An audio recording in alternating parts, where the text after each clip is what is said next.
Hello students, welcome to online class. Today we will discuss about the poem Our Casuarina Tree.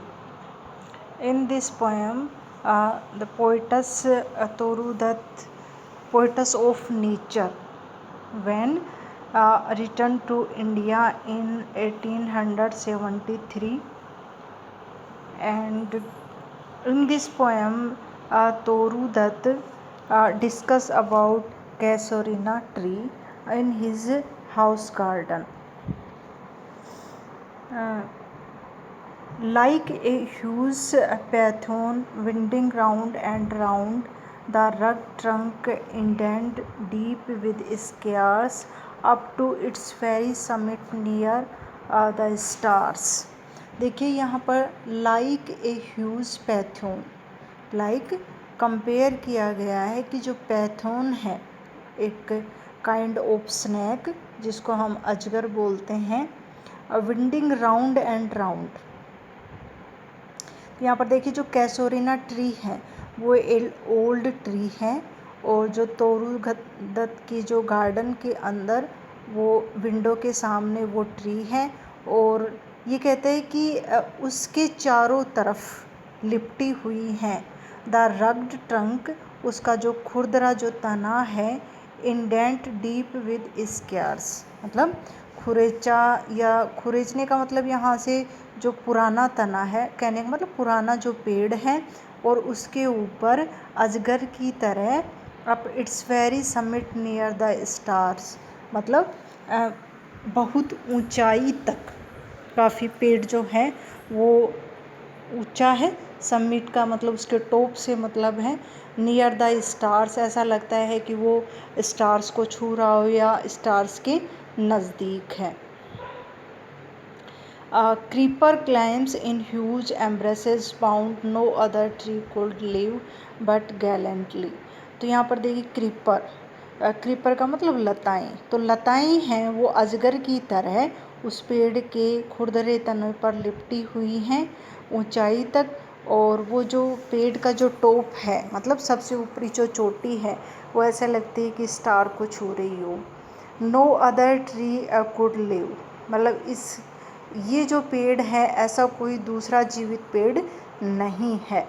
But gallantly the giant wears the scarf, तो यहाँ पर जो गैलेंटली का मतलब है कि जो क्रीपर हैं उस कैसोरिना ट्री के जो लिपटी हुई हैं, तो वो जो पेड़ ऐसा लग रहा है कि जैसे उसने कोई स्कार्फ पहन रखा हो, मखमली स्कार्फ पहन रखा हो। गैलेंटली का मतलब smoothly beautiful, and flower are hung in crimson clusters all bough among whereon all day are gather bird and bee. Crimson का मतलब यहाँ पर जो रेड रोज लाल colour, clusters all the bough among whereon day are gathered bird and bee, और उसकी जो टहनियों में, क्लस्टर्स का मतलब जो ग्रुप ऑफ फ्लावर, गुच्छा फूलों के गुच्छे जो रेड कलर के हैं उसकी टहनियों में मतलब लटके हुए हैं, और all day are gathered bird and bee, और पूरे दिन इकट्ठा होते हैं बर्ड पक्षी एंड बी मधुमक्खियाँ। And often at night the garden overflows with the own sweet song that seems to have no close, sung darkling from our tree while men repose। यहाँ पर देखिए कहता है कि एट नाइट गार्डन, एक दिन जो गार्डन है वो स्वीट सॉन्ग से ओवरफ्लो हो जाता है, और seems to have no close, और ऐसा दिखता है कि जैसे कभी समाप्त नहीं होने वाले हैं ये गाने। संग डार्कलिंग फ्रॉम आवर ट्री, और उस अंधेरी में, अंधेरी रात के अंदर जो स्वीट जो सॉन्ग है उस ट्री के नीचे, वाइल मैन रिपोज, जहाँ पर जो मैन हैं वो रेस्ट कर रहे हैं। तो यहाँ पर देखिए अच्छा डिस्क्राइब है नेचर का कि एक पेड़ है कैसोरिना ट्री, उसके चारों तरफ क्रीपर लिपटी हुई हैं, वो क्रीपर ऐसी लग रही हैं जैसे पैथून हो, अजगर हो, फिर वो पेड़ ऐसा लगता है कि उसने कोई मखमली स्कार्फ पहन रखा हो और उसके जो टहनियों में जो रेड कलर के फूलों के जो गुच्छे हैं वहाँ पर बर्ड और मधुमक्खियाँ आती हैं। और एक रात गार्डन में ऐसा लगता है कि बहुत ही मधुर गाना सुनाई दे रहा है और जहाँ लोग मतलब रेस्ट करते हैं। When first my casement is wide open through at dawn, my eyes delighted on it rest.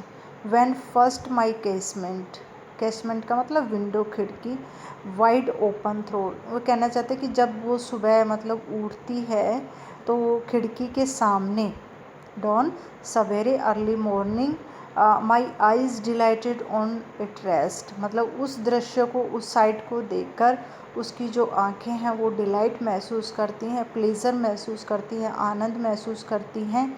और sometimes and most in winter on it crest और समटाइम्स कभी कभी जो विंटर है विंटर के अंदर ऑन क्राइस्ट ए के baboon sit statue like alone watching the sunrise while on lower bough. और समटाइम्स क्या होता है विंटर के अंदर जो ग्रे बैबून जो ओल्ड जो मंकी हैं सिट बैठे रहते हैं स्टेचू मूर्ति की तरह लाइक अलोन वहाँ पर और वाचिंग द सनराइज और सनराइज को वॉच करते रहते हैं।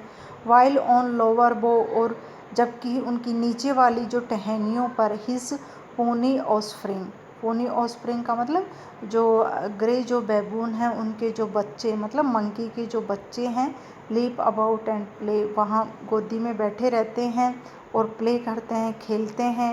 And far and near kokilas hail the day और उसी के पास और दूर जो कोकिला है जो कोयल है वो हेल वेलकम द डे दिन का स्वागत करती हैं।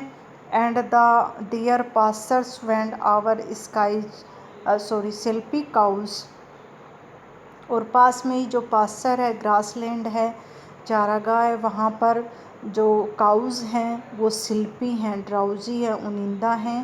And in the shadow on the broad tank cast by that hoary tree so beautiful and vast the water lily spring like snow and mist. तो यहाँ पर देखिए जो लास्ट वाली लाइनें हैं उसमें ये है कि शैडो छाया on the boat tank cast मतलब कि जो कैसेरोना जो ट्री है उसकी छाया के अंदर एक ब्रोड टैंक है मतलब एक बड़ा तालाब है।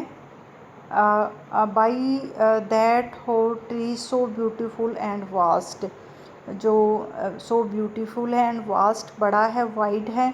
The water lily spring like snow and boast और उस वाटर मतलब तालाब के अंदर जो वाटर लिलीज हैं जो कमलियाँ हैं लाइक स्नो एंड मेस्ट कि ऐसा लगता है कि जैसे स्नो बर्फ़ एंड मेस्ट वहाँ पर इकट्ठी हो गई हो। तो यहाँ पर जो लास्ट वाली लाइनें हैं उसमें असेंबली का यूज किया गया है लाइक किसका वाटर लिली का स्नो से। आई होप आपको ये स्टेंजा पसंद आए होंगे। Thank you so much.